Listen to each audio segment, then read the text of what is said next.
어르신의 건강과 행복을 위한 가장 든든한 노인복지시설을 만들어가는 케어스토리 강성만 국장입니다. 이번 교육에서는 보건복지부에서 발간한 노인복지시설 인권보호 및 안전관리 지침에 관하여 여러분들과 함께 살펴보고자 합니다.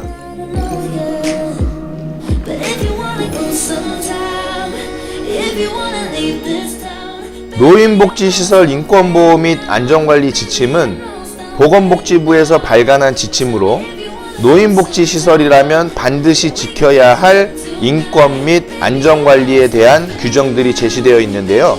그 중에서도 먼저 시설 안전관리 지침부터 살펴보고자 합니다.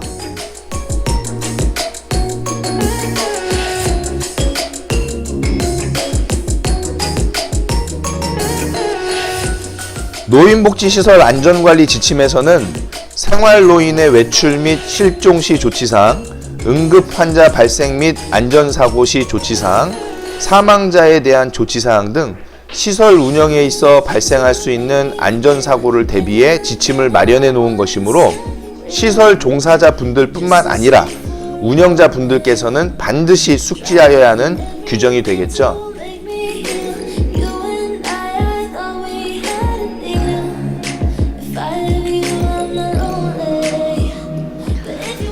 그런데 내용을 살펴보다 보면 시설 현장과는 다소 거리가 먼 내용들도 들어있는 것을 알 수 있습니다. 게다가 시설 관계자분들께서는 이런 내용도 확인해 보시지 않고 자료만 게시해 놓고 종사자분들께 알아서 읽으세요 라고 비치만 해 놓는 것이 현장의 상황이죠.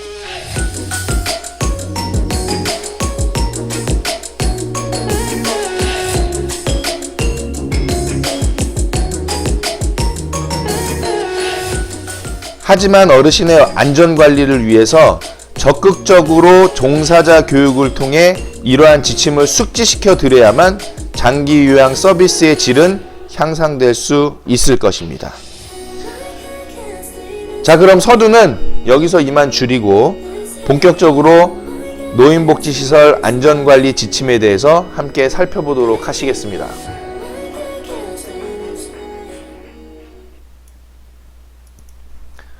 자, 보시는 내용이 노인복지시설 인권보호 및 안전관리 지침의 내용이죠. 그 중에서도 시설 안전관리 지침에 대해서 여러분들하고 보도록 하겠습니다. 이 내용은 보건복지부 홈페이지 정보의 발간 자료 코너에 게시되어 있는 내용이죠. 자, 첫 번째 순서로 먼저 나와 있는 것은 생활노인 외출 및 실종 시 조치사항에 대한 부분입니다. 그래서 시설 내에 생활하는 어르신 중 보행, 인지기능이 양호한 어르신의 경우 자유로운 외출 외박이 가능하고 그렇지 않은 경우 보호자가 동행하여 목적지로의 외출이 가능하다. 그런데 인지 판단력이 저하된 노인이 치매 노인 등이죠. 그래서 그 노인이 보호자 동행 없이 무단으로 시설 내를 이탈한 상황이 발생하였을 때 신속한 대처와 안전한 기원을 돕기 위해 다음의 조치를 취하여야 한다라고 규정하여 놓고 있습니다. 그 어르신 실종을 경험해보지 못한 분들은 이런 내용을 잘 이제 이해가 안 되시죠. 이해라기보다는 피부에 안 와닿으실 수도 있어요. 그런데 예전에 이제 저희 노인복지 시설이 이렇게까지 장기요양 기관으로서 체계를 갖춰가면서 운영하기 이전에는 노인복지 시설에서 실종 노인이 꽤 있었다는 거죠. 그래서 어르신이 실종되어서 정말 경찰에 신고하고 그 경찰 인력들이 대대적으로 어르신을 수색해서 찾아서 어르신이 다시 귀환하는 그런 과정을 겪어보신 분들이 계시다면 아마 그때의 긴박한 그 상황들을 아마 이해하실 수 있을 것입니다. 그런데 이런 상황이 실제적으로는 일어나서는 안 되는 것이죠. 어르신을 실종하고 그리고 경찰에 신고해서 어르신을 찾게 되는 그런 상황 자체가 있어서는 안 되겠다. 시설에서는 어르신의 위치, 어르신께서 계신 곳, 그리고 어르신이 지금 외출을 하시거나 외박을 하셨다 하더라도 지금 어느 곳에 가셨는지 목적지, 그런 것들이 다 파악이 되어 있어야 되는 상황입니다. 저 또한 시설을 운영하면서 저희 시설에서 어르신께서 나가셔가지고 종사자들이 잠깐 업무에 바쁜 상황에서 갑자기 나가셔가지고 어르신을 긴급하게 급박하게 경찰 인력과 함께 해서 어르신을 찾았던 기억이 있습니다. 그래서 물론 이제 시설에 주출입구와 창문에 그런 안전장치들이 되어 있어서 어르신께서 외부로, 특히나 이제 지금 이 내용처럼 인지 판단력이 저하된 어르신이 외부로 임의적으로 나가시게 되는 상황을 1차적으로는 좀 방지를 해야 되는 것이죠. 즉 시설에서 어르신께서 외부로 나가시려고 하는 상황에 있어서의 관리가 이루어져야 한다라는 부분입니다. 그래서 이제 저는 이 내용이 굉장히 피부에 와닿는 내용인데, 저희가 그 어르신들께서 외출이나 외박하는 절차가 이제 이렇게 되어 있죠. 자립으로 외출이 가능한 어르신이야 뭐 어르신께서 직접 외출하시고 외박하시는 부분이 이제 자유로운 건데, 실제로는 시설에서 자립 외출이 가능하신 어르신의 비중은 많지 않죠. 그렇기 때문에 대부분이 보호자의 동행이 필요한 경우라고 볼 수 있습니다.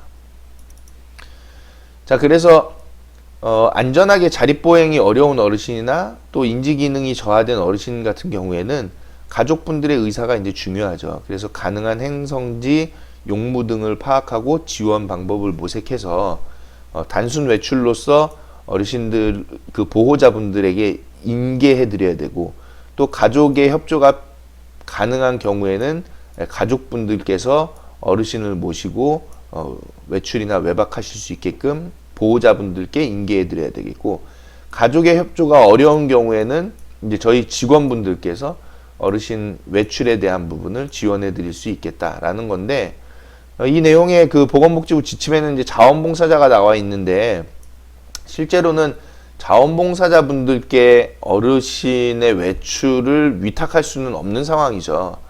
그래서 자원봉사자분들께는 외출에 대한 부분을 위탁해 드리지는 않고, 보호자분들 그리고 외출의 경우에는 직원분들에 대한 부분만 가능하겠다라는 걸로 말씀을 드릴 수 있겠습니다. 자, 그래서 만약에 어르신을 실종이 됐다라고 하면은 첫 번째로는 어르신 이탈을 발견을 하겠죠. 그래서 어르신 이탈을 발견했을 때는 저희가 원내를 샅샅이 살펴보기도 할 거고, 또 앞 주변도 볼 거고, 또 주변 어르신의 얘기도 들어서 이탈 정보도 확인할 거고, 그리고 어르신께 그 신상 정보를 알 수 있는 그 팔찌나 목걸이 같은 거를 해드렸는지도 우리가 확인을 할 것이다. 그래서 이 신상 정보 소지에 대한 부분으로 요즘에는 그 옷에다가도 이렇게 표시하는 시설들도 있고, 또는 목걸이라든지 또는 팔찌 그런 걸로 어르신들께 제공해 드리는 시설이 있고, 또 치매 실종 예방 센터 같은 데에서는 그런 지원 사업을 하고 있죠. 그래서 아마 많이 시설에서도 그런 내용을 접해 보셨으리라 생각이 되는데, 가장 중요한 것은 1차적으로 어르신들께서 시설에서 이탈되지 않게끔 주출입구와 그런 통로에 대한 관리들이 잘 이루어져야 되겠다. 출입구에 대한 관리가 이루어져야 되는 것이 제일 중요한 부분이 되겠죠. 그래서 어르신 이탈을 발견하게 되면 그 다음에 해야 될 부분은 당연히 신고겠습니다. 신고를 해서 가장 가까운 지구대를 방문하는 상황은 아니잖아요. 저희가 지금 전화로도 빨리 신고할 수 있기 때문에 지구대에 전화로 유선으로 신고를 빨리 진행하셔야 되는 상황이다 라는 부분이죠. 자, 신고하게 되면 이 내용을 보고를 해야 되겠습니다. 그래서 직원 비상 연락망을 통해서도 연락을 취하고, 또 사무국장이나 또는 생활복지사의 지시하에 대처를 해야 한다든가, 또는 시설장님께도 빨리 알려야 되는 상황이 되겠죠. 그리고 비상 연락망을 가동해서 어르신 이탈 상황에 대해서 교류할 필요도 있겠습니다. 자, 그 다음에 원장님께도 이제 보고를 드리는 상황인데, 그 후에 보호자분들께도 빨리 긴밀하게 연락을 취해야 되겠죠. 아마 어르신을 실종하고 나서 보호자분들께 전화드리는 상황이면 전화드리기가 굉장히 힘드실 거예요. 어렵고. 그리고 보호자분들이 굉장히 어이없어 하시겠죠. 그렇기 때문에 이런 일 자체가 일어나면 안 되겠다. 그래도 어쨌든 실종 상황이라고 하면 보호자분들께 알려야 되기 때문에 어르신의 가출 상황을 알리고 협조를 구하여야 된다는 거죠. 여기서 가출이란 표현은 아니죠. 가출보다는 실종이죠. 왜냐하면 관리 의무가 있는 시설에서 관리를 못하고 어르신의 그 소재를, 위치를 파악하지 못하고 실종된 상황이 돼버렸으니까 관리 소홀로서 가출에 대한 표현은 좀 안 맞을 겁니다. 자, 그래서 보호자분들께 연락을 취해서 안내를 드려야 한다. 그 다음에 이제 어르신 찾기에 대한 부분을 계속 이어나가면서 재신고하고 다시 확인해야 할 필요가 있겠다라는 부분으로 우리가 이 과정을 알 수 있겠습니다. 자, 그 다음에 실종 시 처리 절차에 대해서 또 이제 이어지는데, 전단을 또 만들고 유관기관과 협조를 해서 신고하여야 하는 사항이 되겠죠. 그래서 일단은 만약에 실종이 이루어지고 대략 한 4-5시간 정도 지났다고 하면 굉장히 어려운 상황이 돼버릴 거예요. 그런데 한 2시간 정도 안에는, 실종이 됐을 때는 빨리 그 2시간 안에 어르신을 찾아야지만이 장기 실종에서 좀 장기 실종의 위험에서는 벗어날 수 있겠다라고 말씀드릴 수 있고, 제가 많이 들은 바로는 어르신을 실종해 가지고 심지어는 어르신이 사망하신 경우들도 있었죠. 그런 시설들 같은 경우에 굉장한 페널티를 받게 될 겁니다. 또 소송에 대한 부분도 있을 거고, 그렇기 때문에 시설에서는 실종 관리에 있어서 굉장히 주의를 기울이셔야 되겠다. 어르신을 찾았을 경우에는 이제 어르신의 건강 상태를 체크하고 다시 시설에 보호 조치를 해야 되는데, 보호자분들이 이제 거의 이 상황에서는 전원을 하시겠죠. 다른 시설로. 자, 그 다음에 이제 찾지 못했을 경우에는 문제가 커집니다. 그래서 계속하여 찾지 못할 경우에는 실종 신고를 하고 유관기관과 협조를 계속 구하고 경찰서에도 신고하고 공문도 계속 발송하고 전단도 만들어야 되는 상황이 이어지기 때문에 시설에서는 관리자분들이나 종사자분들이 정말 잠 못 자고 굉장히 불안한 나날들이 지속이 될 수 있습니다. 그렇기 때문에 반드시 실종에 대해서는 우리가 사전에 시설에서 예방이 필요하겠다. 자, 그 다음에 이제 보실 내용은 응급 환자 발생 및 안전사고 시 조치사항에 대한 내용인데, 시설에서 위독 사고 등으로 인해, 또 사고 등으로 인해 갑작스러운 응급 환자가 발생할 경우 간호조무사에 응급처치를 실시하고 119 호출, 제일 중요한 부분이죠. 촉탁의사 및 협약의료기관과의 연락. 실제로 촉탁의사 및 협약의료기관과 연락해서 빠른 조치가 이루어지기에는 좀 힘들 거예요. 왜냐면은 이런 협약의료기관이 응급차에 대한 제공을 좀 빨리 시설에 해줄 수 있다 하면 모르겠지만 119만큼 빨리 오지는 않을 수 있기 때문에 119에 대한 부분이 가장 이제 중요하죠. 어쨌든 필요에 의해서는 촉탁의사와 협약의료기관과에도 연락을 취해야 되겠다. 그리고 자체적으로 구급 차량이 있다고 하면은 그런 것들을 이용해서 가장 신속한 방법으로 의료기관을 이용할 수 있도록 조치하여야 되겠다는 것이죠. 그 다음에 시설의 물리치료사와 간호사는 응급대처 요령을 숙지하고, 물론 이제 응급대처 요령에 대해서는 전 직원들이 다 숙지해야 되는 내용이 될 것이고, 그리고 시설의 여건상 의사와 간호사가 현장에 즉시 투입할 수 없는 야간 등의 상황을 대비해서 생활지도원 등 모든 직원이 조치 방법을 습득할 수 있도록 교육하여야 한다. 이거는 뭐 여러분들 잘 다 알고 계시는 응급상황 대응 교육이 해당되겠죠. 심폐소생술과 뭐 하임리 입법 같은 것들, 그리고 골절이 일어났을 때, 또 화상이 일어났을 때 대처법, 그런 것들인데, 실제로 제일 중요한 거는 119에 신고해서 119의 안내에 따라 안전한 조치를 하여야 되는 것이 중요하죠. 그래서 119에서 심폐소생술 할 줄 아세요? 심폐소생술 실시해 주세요 라고 응답을 받을 수 있는 그런 조치가 필요하다. 그래서 119에서 만약에 심폐소생술이 필요한 상황으로 보여졌을 때에는 빨리 심폐소생술도 할 수 있는 그런 교육을 받아놓고 있는 상황이 중요하고, 제일 이 내용의 핵심은 119 호출입니다. 그래서 119 호출에 대한 방법, 그 안내문을 시설에는 게시를 하고 있죠. 그리고 교육도 하고 있고요. 자, 그 다음에 긴급조치 후에는 보호자분들께 연락을 신속하게 취하고, 그리고 그 이후에, 사고 이후에는 최선의 방지 대책을 수립하도록 해야 되겠습니다. 또 시설 생활노인이 넘어졌을 경우 골절, 외상, 뇌출혈 등이 예측될 수 있기 때문에 의식 상태, 통증 유무, 출혈 유무 등을 확인하고 필요한 조치를 취하여야 되겠다. 그럼 넘어졌을 경우에 필요한 조치를 취해야 되는 내용을 여기다 좀 같이 적어 주셔야지 저희가 알 수 있는데, 어쨌든 필요한 조치라고 하면 위에서 얘기한 119에 연락을 취해서 의료기관으로 연계하는 것이 가장 빠르고 효과적이다 라는 부분입니다. 그 다음 고령자의 경우 뼈가 약함으로 수발 시 이를 유념해서 넘어짐이나 안전사고로 인해 골절이 발생하였을 경우에 전신을 주의 깊게 관찰하는 등 적절한 조치를 취하여야 하고, 이동 시에는 가급적 골절 부위를 고정 후에 이동하도록 하여야 한다라고 되어 있죠. 즉 이제 어르신들께서 골절상을 당했을 때에 얘기를 하는데, 골절 당했는데 이제 전신을 주의 깊게 관찰하는 등에 대한 내용은 이제 아무래도 어르신께서 어느 부분을 어떻게 다치셨는지를 이제 본다라는 것이죠. 특히나 어르신들께서 이제 가장 많이 그 골절 당하는 부위가 여러분도 잘 아시겠지만 고관절이겠죠. 그래서 고관절을 수술하시게 되는 상황이 벌어지면 어르신 건강 상태는 굉장히 떨어질 수 있겠다.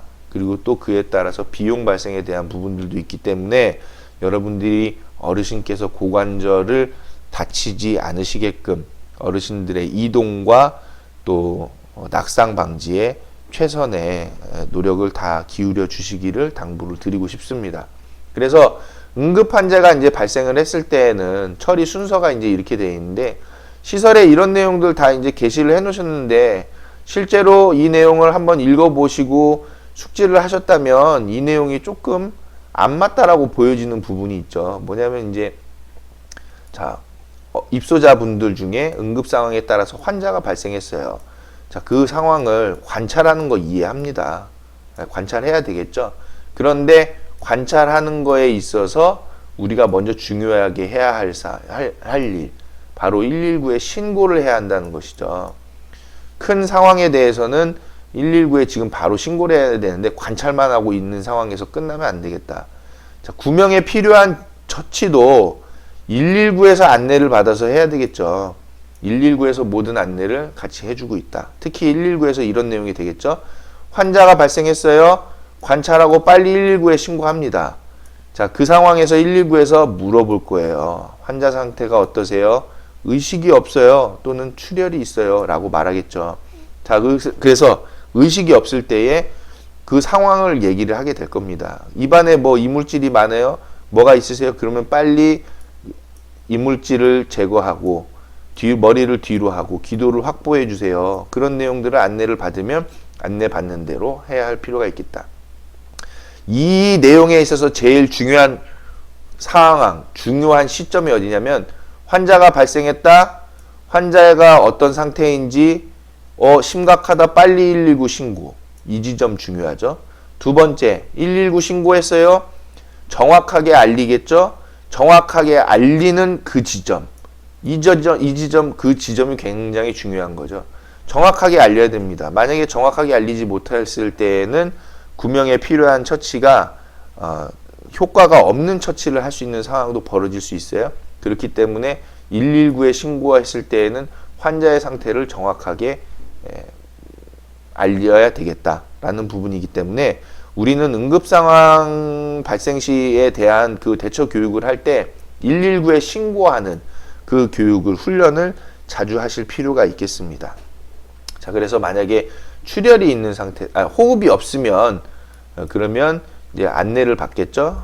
그 심폐소생술을 한다든지 또는 호흡이 있으면 옆으로 눕힌다든지 인공호흡을 계속 한다든지 그런 내용이 될 거고, 특히 시설에서는 응급 상황에 대비해서 산소통이나 산소 마스크 등이 비치가 되어 있으니까 필요에 따라서는 119에 신고를 했을 때 이런 내용도 알릴 필요가 있겠다라는 겁니다.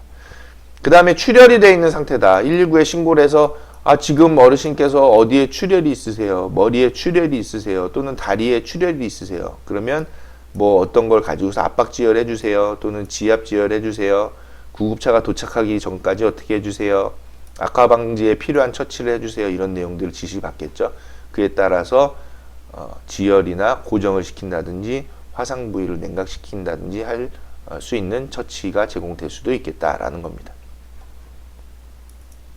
자, 그 다음에 세 번째로 사망자에 대한 조치사항이 나와 있어요. 근데 이 내용이 시설 현실하고는 안 맞죠. 좀 보면.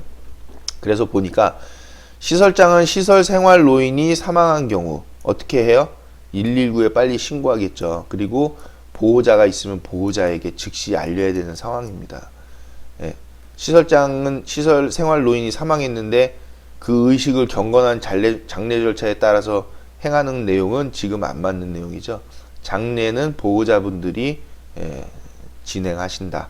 시설에서는 어르신이 사망했을 경우에 빨리 119에 신고하고 보호자에게 즉시 알려야 되겠습니다. 또는 협약병원을 통해서 어르신을 병원으로 인계해서 사망 판정을 받고 그리고 장례 절차가 이어지겠죠. 어쨌든 중요한 건 어르신께서 사망하셨다고 하면 119에 빨리 신고하고 보호자에게 즉시 알려야 되는데, 자, 문제는 지금 야간에 어르신이 돌아가신지도 모르는 상황에 있을 수가 있다는 거예요. 그래서 사망 시점이 새벽 2시인데 발견을 7시 정도에 한다라는 거죠. 우리 그 예전에 미국의 그 영화 그 제목 그 노트북 아시죠? 컴퓨터 노트북 말고요. 기억에 대한 그 공책 노트북. 그 노트북 영화를 보면 마지막에 요양시설에서 할머니 할아버지 두 분이 밤에 소천하십니다. 그래서 소천하시고 그거를 종사자가 언제 발견하냐? 아침에 발견한다는 거죠. 아침에 들어와서 어르신 나오시라고 이제 식사하시라 뭐 이제 그런 내용 그거 알리려고 그 침실에 들어갔더니 두 분이 함께 소천하신 그런 영화 내용이 있었죠. 그거하고 이제 비슷한 개념이죠. 상황이죠. 시설에서는 야간에 어르신들의 상태를 파악하도록 지금 야간에 계속 그 점검을 하고 있는데, 그 점검하고 있는 상황에서 어르신들께서 안전하게 잘 주무시고 계시는지 부분도 볼 필요가 있겠다. 그런데 때에 따라서는 개인의 프라이버시도 있기 때문에 인지가 어느 정도 있으신 분들은 또는 1인실에 계신 분들, 2인실에 계신 분들은 문을 열고 들어가기 힘들죠. 물론 이제 문은 안 잠겨 있겠죠. 문을 열고 들어갈 수는 있는데 열쇠가 있으니까. 그래서 이 열쇠에 대한 부분도 사실 고민해 볼 필요가 있어요. 이제 제가 운영했던 시설에서는 열쇠를 그 키로 하지 않고 열쇠 자체를 이제 동전으로 여는 열쇠였거든요. 그래서 어르신이 안에서 주무실 때 이제 2인실이었으니까 전부 다 1인실 아니면 2인실이었으니까 그 안에서 주무실 때에 문을 잠고 주무십니다. 어르신이. 그 문을 잠고 주무시는 것 자체만으로도 어르신들은 나름대로 그 안정감을 느끼세요. 내가 자는 방에 누군가가 함부로 들어올 수 없다라는 거거든요. 그런 안정감을 느끼실 수 있는 행동이 되세요. 그래서 문을 잠그고 주무시지만 실제로는 밖에서는 동전만 가지고서도 열 수 있는 그런 열쇠로 해놨거든요.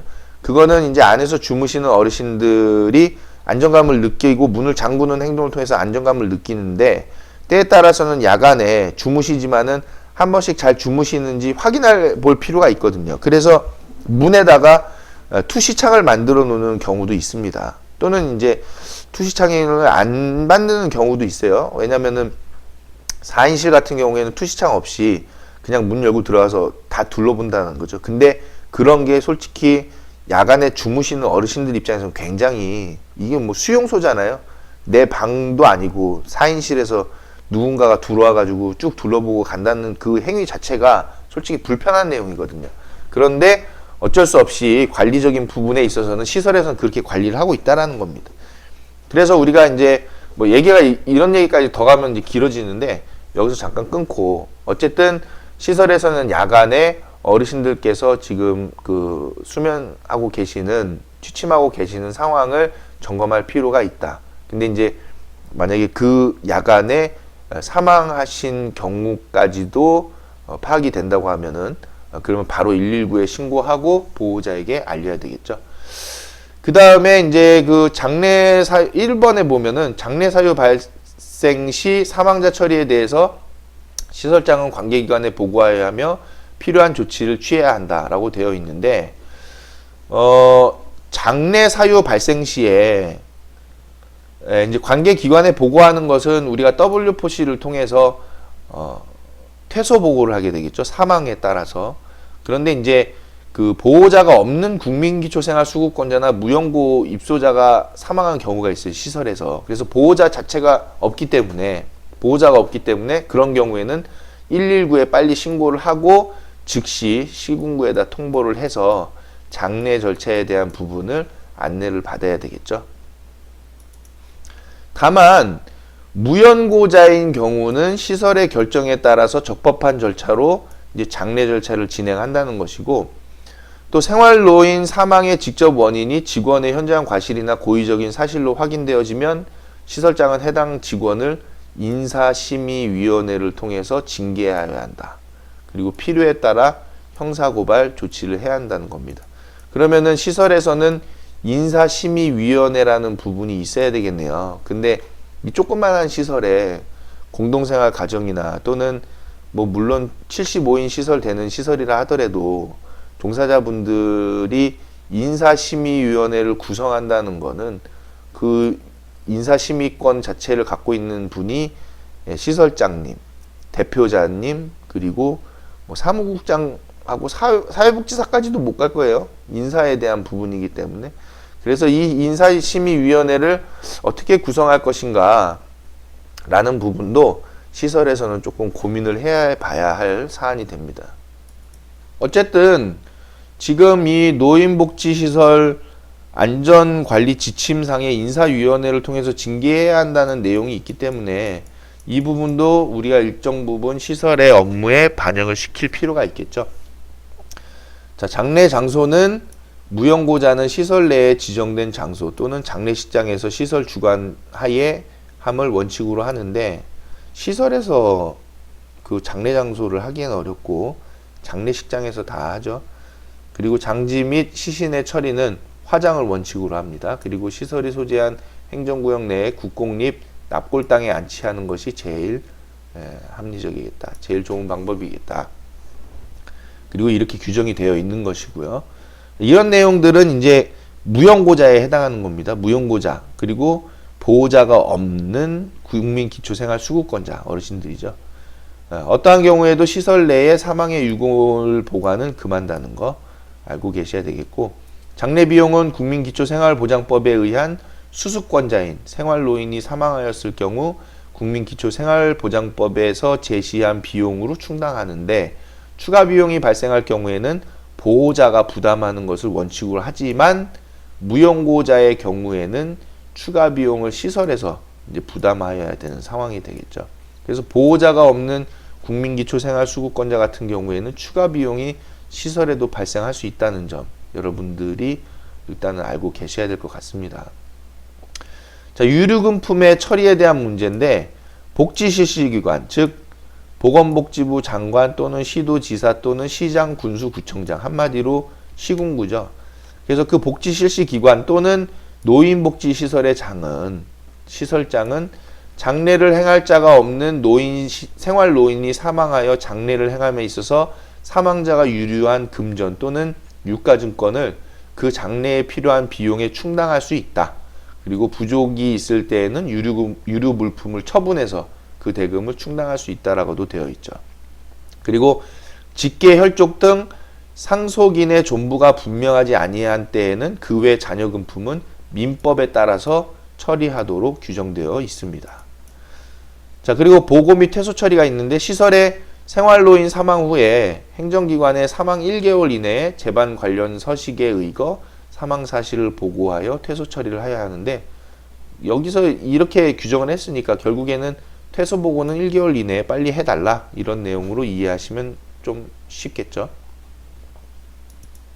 자, 네 번째로 화재 예방 및 발생 시 노인 대피 등에 대한 조치 사항입니다. 자, 시설은 화재 예방을 위하여 아래와 같이 연소 방지 시설을 설비하고 방화 관리 계획을 수립하고 전기, 가스, 소방 시설물에 대한 정기 안전 점검을 실시해야 되고요. 시설의 종사자는 화재 발생 시에 노인 대피 등 행동 요령을 숙지해야 한다는 것이죠. 첫 번째로 보면은 건축물 및 내장재에 대한 연소 방지 시설 설비인데, 한마디로 방화 구역을 설정을 하고, 그리고 방염 처리를 해달라, 이런 내용입니다. 이제 커튼, 카페트, 종이류를 제외한 벽지, 방 출입문, 목재 시설에 대해서 방염 처리를 해달라. 이런 방염 처리는 이제 저희가 그 설치 신고할 때에 그 시설을 설치할 때 이제 그 조건 사항이죠.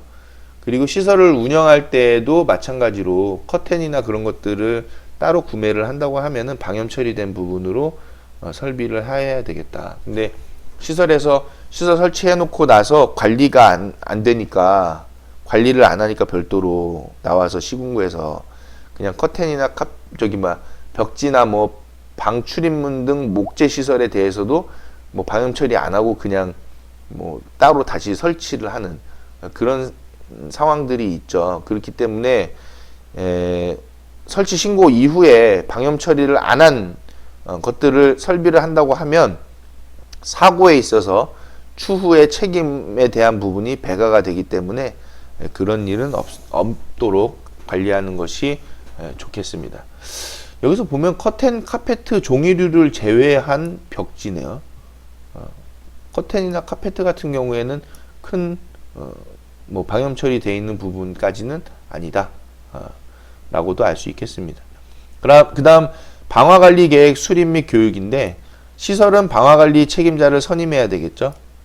방화관리 책임자를 선임하고 비상연락망 및 자위 소방대 조직을 하고요. 그래서 방화관리를 위한 방화관리 종합계획을 수립하고 그리고 이행하여야 한다. 그래서 전 종사자를 대상으로 소화요령, 인명대피, 유도요령 등에 대한 소방교육도 정기적으로 실시하여야 한다는 것입니다. 그래서 우리 시설에서는 분기에 한 번씩 재난상황 대응 훈련도 하고 있고, 소화기 사용법에 대한 교육도 하고 있고, 대피법도 교육하고 있고, 그렇죠. 그런데 문제는 분기에 이제 반기에 한 번씩 하고 있는데, 실제로는 이게 분기에 한 번씩 이루어져야 한다. 그래서 저희 케어스토리에서는 분기에 한 번씩 이런 재난상황 대응 훈련을 하실 수 있도록 제공해 드리고 있죠. 자, 그 다음에 전기 및 가스 시설에 대한 안전점검인데, 시설은 화기 사용 시설, 가연성 가스 시설 점검, 그리고 전기 시설 점검, 난방 시설 점검 등에 대해서 정기적으로 안전 점검을 실시하고 점검 일지를 기록하도록 규정되어 있습니다. 그 다음에 소방 시설에 대해서도 점검을 하고 있죠. 그래서 시설은 소화 시설의 정상 작동 여부, 그리고 피난 시설의 정상 작동 여부, 그리고 경보 시설의 정상 작동 여부, 그리고 비상구 상황 등에 대해서 소방 시설에 대한 점검을 정기적으로 실시하고 점검 일지를 기록하여야 되게끔 규정되어 있죠. 그리고 화재 발생 시 조치 사항으로도 전 생활 노인 및 종사자는 화재를 감지하는 데 신경 써야 되고, 누구든지 화재의 발생 사실을 최초로 목격하는 자는 119에 신고하고 군에 전파 및 초기 소화 등의 조치를 취해야 한다. 그리고 화재 발생 사실이 군에 전파되면 평소 편성 운영 중인 자위소방대의 분대 또는 반별로 개별 임무를 즉각 수행하여야 한다. 문제는 야간이 문제가 되겠죠. 화재 발생 시 건물 구조에 가장 익숙한 종사자들이 질서 있고 적절한 노인 대피를 유도하여야 되겠고, 대피 유도 시에는 큰 소리로 외치는 등 생활 노인들에게 불안감을 조성할 수 있는 행동을 자제하고 침착하게 행동하여야 되는 것이 굉장히 중요하겠죠. 이런 화재 상황에 대해서 경험해 보지 못하면 이 화재 시에 얼마나 당황할 수밖에 없는지 그런 걸 모르실 거예요. 저는 이제 화재 상황까지도 그 경험을 해봤는데, 뭐 그렇다고 해서 시설이 불탄 건 아니고 산불이 오는 상황이었죠. 그래서 이제 그 어르신들을 모시고 빨리 대피를 해야 하는 상황이었는데, 왜냐면 시설에 그 가스 저장 탱크가 있어서 산불이 그 가스 저장 탱크 거의 한 30m 전까지 앞까지 왔죠. 그래서 이제 어르신들을 빨리 모시고 이제 멀리 대피를 해야 되는 상황을 경험해 봤는데 그런 상황에서는 침착하지 않으면 도대체 뭘 하고 있는지 인지가 안 됩니다. 그렇기 때문에 여기에서 불안감을 조성할 수 있는 행동을 자제하고 침착하게 행동해야 한다는 이 내용이 굉장히 중요한 부분이죠. 그리고 대피 시에는 유독가스와 연기로 인한 질식을 방지하기 위하여 수건 등을 물에 적셔서 입과 코를 막고 숨을 짧게 쉬며 가능한 한 낮은 자세로 엎드려서 대피토록 유도하여야 하고 엘리베이터는 이용하지 않도록 합니다. 문제는 와상 어르신이죠. 그 와상 어르신 한 분 옮기려면은 못해도 2~3명의 인원이 필요한데 야간에 그런 상황이 가능할까요? 문제가 있다라고 보여지는 거죠. 그렇기 때문에 1차적으로 화재가 나서는 안 됩니다. 그래서 야간에 근무하시는 분들께서는 매우 세밀하게 신중하게 야간에 시설 점검을 잘 해주실 필요가 있겠다는 겁니다. 자, 아래층으로의 대피가 불가능할 때에는 옥상으로 대피시켜 구조를 기다리도록 하고 이 경우 대피한 노인들이 동요하지 않게 하거나 바람을 등지게 하는 등의 적절한 조치를 취하여야 되겠습니다. 자, 그 다음에 비상 대응 훈련을 실시하여야 하는데 기관장 주재하에 실제 상황을 고려한 실제 상황을 방불케 하는 모의 훈련을 실시하여야 한다. 연 2회 이상으로 나타나 있죠. 그래서 우리가 반기별 1회씩 하는데 이 내용은 분기별 1회 하는 것이 좋겠다. 그리고 내용을 보면 주간, 야간 각 1회를 하라라고 규정이 되어 있죠. 그래서 시설에서는 야간에도 한번 비상 대응 훈련을 실시할 필요가 있습니다. 이렇게 규정이 되어 있으니까. 근데 이제 이거를 또 눈으로 볼 것이냐, 아니면 주간 한번, 야간 한번 하는 걸로 볼 것이냐라는 문제죠. 그래서 아마 야간에 훈련 실시하는 시설 거의 없을 거예요. 그런데 야간의 상황을 가정해서 주간에 훈련을 할 수 있을 겁니다. 즉 야간에 종사하는 인력 수만 갖춰놓고 훈련을 한다든지 하는 부분이죠. 아니면은 실제로 조금 퇴근하기 바로 직전에 야간 근무자분들을 조금 일찍 출근하실 수 있도록 안내해서 야간 상황을 가정해 놓고 이 재난상황 대응 훈련을 실시하는 것도 필요하겠다라고 말씀드릴 수 있고요. 훈련 과정은 이제 어르신들께 공유하는 건 당연하고, 이제 주관은 시설장 주관으로, 시설장이 이제 안전관리 책임관이거든요. 그래서 안전관리 책임관을 지정해 놔야 되겠죠. 그리고 참여는 종사자 생활자입니다. 그리고 이제 중요한 내용인데 이 부분이 대피 완료 시간을 체크해서 목표 위주로 훈련을 실시하라 라고 안내되어 있죠. 그래서 저희 케어스토리에서 제공해드리는 재난상황 대응 훈련에서는 대피 시간을 책정하게끔 되어 있습니다. 그래서 시설에서 어르신들이 안전한 공간으로 대피하는 데에 한 분 대피하는데 몇 분 걸린다. 뭐 그런 내용들을 갖춰놓고 전원이 대피할 때 예상 시간이 어느 정도 걸린다. 그런 부분을 통해서 대피 시간을 단축시키는 목표 위주의 훈련을 실시한다는 거죠. 자, 훈련 결과는 지자체 안전점검 시 필수 확인 사항이니까 훈련은 빠짐없이 꼭 개최를 하셔야 되겠습니다. 자, 그 다음 감염병 및 식중독 예방 등에 대한 위생관리 내용인데 이 내용도 중요하죠. 시설에서는 감염병 및 식중독 예방과 만연을 방지하기 위한 대책을 검토하는 대책위원회를 구성해서 운영하여야 한다라고 되어 있습니다. 그럼 우리가 대책위원회를 구성해야 되겠죠. 대책위원은 시설장, 사무국장, 의사, 간호사, 사회복지사, 영양사, 생활지도원으로 구성하고 구성원의 책임 및 역할 분담을 명확히 하여야 되겠다라고 규정이 되어 있네요. 시설에서는 감염병 및 식중독 예방과 만연 방지를 위한 지침을 마련하고 평상시 대책 및 발생 시 대응 등에 대한 내용이 포함되어 있어야 한다는 거죠. 그리고 평상시 대책으로는 시설 내의 위생관리, 이런 내용들이 쭉 되어 있다라는 부분 여러분들이 확인해 보시고요.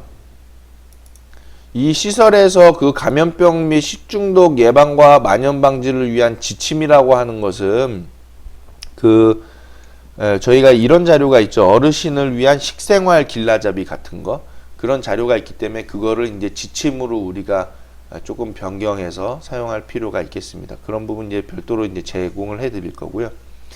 그다음 이제 시설에서는 시설 종사자를 대상으로 위 지침을 토대로 감염병 및 식중독 예방과 방지를 위한 교육을 실시해야 한다는 것이죠. 그래서 저희가 이런 교육을 실시해야 되겠고, 특히 신규 채용 시에는 반드시 위생관리 교육을 실시하도록 하되, 조리나 세탁 등 위생과 관련된 업무를 실시하는 종사자에 대해서는 지침에 의거해서 실시 내용과 점검 기록을 비치하게끔 규정되어 있습니다. 자, 그럼 여기서 우리가 뽑아낸 내용이 있죠. 먼저는 감염병 및 식중독 예방과 방지를 위한 교육을 실시한다. 그리고 신규 채용 시에는 반드시 위생관리 교육을 실시한다. 이 두 가지로 우리가 좀 시설 운영에 반영할 필요가 있겠습니다. 자, 시설은 입소 예정자의 감염병에 관한 사항도 포함한 건강 상태를 확인해야 되고, 그 결과 감염병에 대한 병력이 있어도 특별한 경우를 제외하고는 서비스 제공을 거절해서는 안 된다. 다만 감염병 병력이 있는 생활노인에 대해서는 감염 대책 담당자가 다른 시설 종사자에게 감염병에 대한 지식, 수발 시 주의사항 등에 대해서 주지시켜야 한다는 거죠. 이 병력이 있는 생활노인이거든요. 병력이 있는.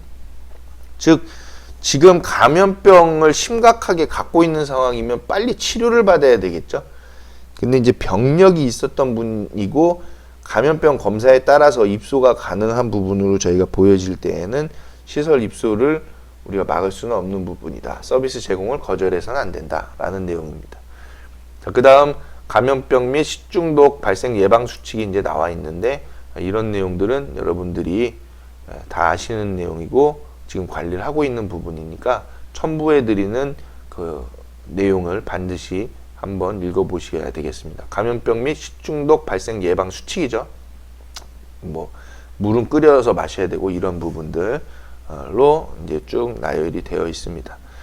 자, 그 다음에 이제 노인복지시설에서의 통장 등 입소자 금품 관리인데, 한마디로 이제 어르신들의 통장이나 그 개인 물품에 대한 거, 금품에 대한 건데, 입소자가 의사 무능력자인 경우, 즉 치매나 이런 부분들로 인해서 자신의 의사를 표현할 수 없는 어르신들은 국민기초생활보장사업 안내를 참고해서 급여관리자를 지정해가지고 방법으로 관리를 해야 되겠고, 근데 이제 요즘에는 국민기초생활보장사업에서 시설에 계신 분들께는 시설생계급여를 지급하고 있기 때문에 굳이 시설에서 어르신의 통장을 따로 관리할 필요는 없을 거예요. 보호자분들께 다 맡겨야 되는 상황이고, 보호자가 없으신 상황이라고 할 때에는 보호자가 없는데 이분이 이제 치매가 심각한 상황이다. 그때에는 그분의 개인 그 함에다가 개인 그 물품 보관함에 금품 관리를 이제 대신 해드리는 거죠. 그걸 사용한다는 건 아닙니다. 보관만 잘 하실 수 있게끔 관리해 드린다는 거죠. 그 다음 입소자가 의사 무능력자가 아닌 경우에는 본인이 직접 관리하도록 안내하시면 되겠습니다. 자, 그 다음에 이제 거의 다 마무리인데요. 시설 내 안전관리 체계를 구축하기 위해서 안전관리 책임관을 지정을 해야 되겠다. 시설장을 안전관리 책임관으로 지정한다. 그리고 안전관리 담당자를 지정하는데 안전관리 책임관을 보조 및 지원하게끔 한다라는 부분입니다. 그리고 안전관리 책임관과 안전관리 담당자를 지정했다고 하면은 시설은 시군구에다가 보고하여야 되겠죠. 그리고 시군구는 지정 현황 등에 대해 지속적으로 관리해야 되는데, 지금 이런 내용 시군구에서 관리하는 데 있나요? 시군구 담당자가 한두 명 뭐 인원이 협소한데 이 내용까지 하라고 그러면 그분 아마 밤새도록 일해 하셔야 될 거예요. 그렇기 때문에 아주 그런 시군구의 노인복지과 담당자분들 굉장히 민감한 예민한 분들이 많죠. 그 시군구의 노인복지시설 담당 인원은 지금보다도 한 10배로는 늘려야 될 상황입니다. 이런 내용들 때문에. 어쨌든 우리 시설에서는 안전관리 책임관과 안전관리 담당자를 지정한 부분이 있어야 되겠다. 그리고 시군구에다가 보고를 해야 한다라는 부분이죠. 자, 이제 마지막으로 야간 대처 강화 및 야간 인력 배치에 대한 부분을 보실 텐데요. 야간 대처 강화라고 해서 대형 사고 발생 가능성이 높은 야간에 대해 당일 야간 근무 준비 상태를 제3자가 확인 후 근무토록 하여야 한다라는 건데, 이 제3자가 바로 시설장이죠. 그래서 당일의 입소 현황, 최단 대피 경로 사전 답사, 비상 연락망 등을 확인해서 위급 상황 시 야간 근무자의 초동 대처를 촉진할 필요가 있다라는 부분을 규정하고 있습니다. 그리고 당직자가 아닌 야간 교대 근무자, 즉 요양보호사 선생님들을 뜻하는데, 비상 대응 임무를 명시하고 제3자, 시설장이나 차서짐자에게 사전 보고토록 의무화 시켜놨다라는 거죠. 이 부분 이제 여러분들이 꼭 확인하셔야 되는 내용입니다. 그래서 야간 필수 인력 배치는 우리 그 고시상에 이렇게 나타나 있죠. 야간 배치 종사자는 최소 1인당 입소자 20명 이하로 배치하여야만이 가산의 기준을 충족하는 내용이 되겠다. 그래서 20명 이하로 배치해야 되는데 실제로는 20명으로는 안 되죠. 못해도 10명으로 저는 보고 있는데, 이게 이제 문제가 있다. 우리나라 수준이다라는 겁니다. 참고 자료로 해서 야간 근무 지침을 이제 제시를 해놨는데, 야간 근무 지침 표준 아닙니다. 그래서 이 표준안에 따라서 우리가 야간 근무를 실시해야 되는데, 목적을 보면 본 지침은 야간 근무자의 근무 절차와 방법 등을 규정함으로써 야간 등 취약 시간대의 시설 입소자 및 종사자의 안전을 지키는 것을 목적으로 한다고 되어 있죠. 그래서 본 지침은 다음의 범위에 적용되는데, 인적 범위, 특히 당직자에게 최우선으로 적용이 된다라는 거. 그리고 여기서는 이제 야간에 이제 9시로 규정을 해놨어요. 저도 이제 말씀을 드렸지만은 야간 시간을 꼭 10시부터 6시만으로 보지 마시고, 법적으로는 야간 시간이 10시부터 6시죠. 그런데 시설에서는 야간에 대한 관리는 8시 정도부터 시작을 한다라고 보시면 될 거예요. 그리고 시설물의 안전 및 초동 대처를 책임지는 종사자는 근무의 형태와 명칭, 인원수를 불문하고 이 지침에 적용을 받게 됩니다. 자, 그리고 기관의 범위는 사회복지 생활시설이 해당이 되겠죠. 그래서 범위는 야간은 9시에서 6시인데 그 이전도 가능하다.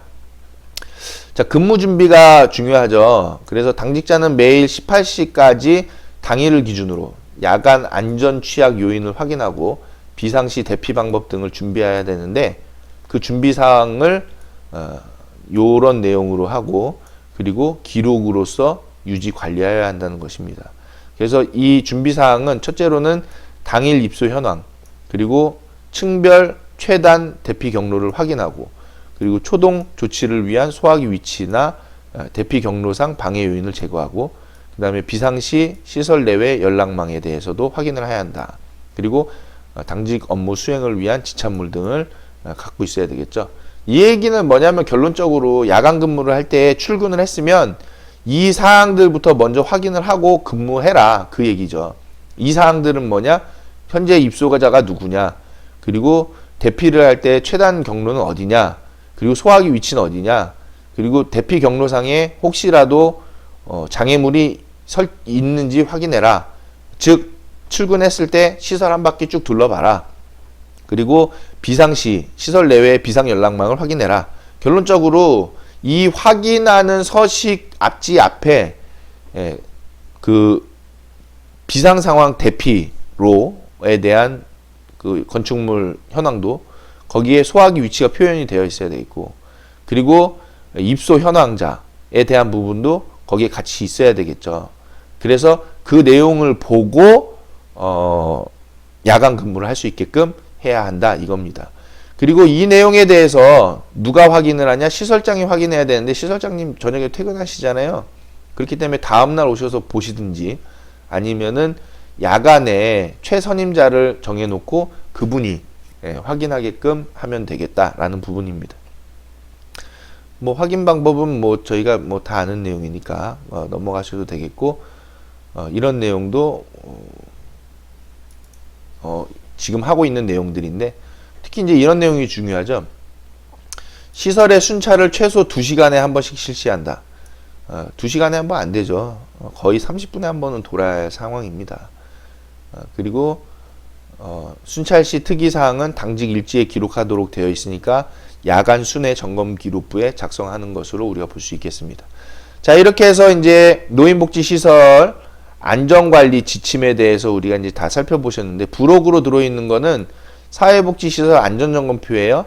여러분들이 이제 저희가 이제 반기에 한 번씩 이 내용을 작성해서 시군구에다가 공문 형태로 보고하는 걸로 해야 되니까, 이 내용은 W4C에 다 들어있는 거니까요. 참고적으로 한번 살펴보셨으면 좋겠습니다. 벌써 시간이 50분인데 긴 시간 교육 들어주셔서 너무너무 감사드리고, 여러분들께서 이 내용을 잘 숙지하셔서 시설이 안전하게 관리될 수 있도록 근무에 열심을 다해 주시기를 부탁을 드리겠습니다. 감사합니다.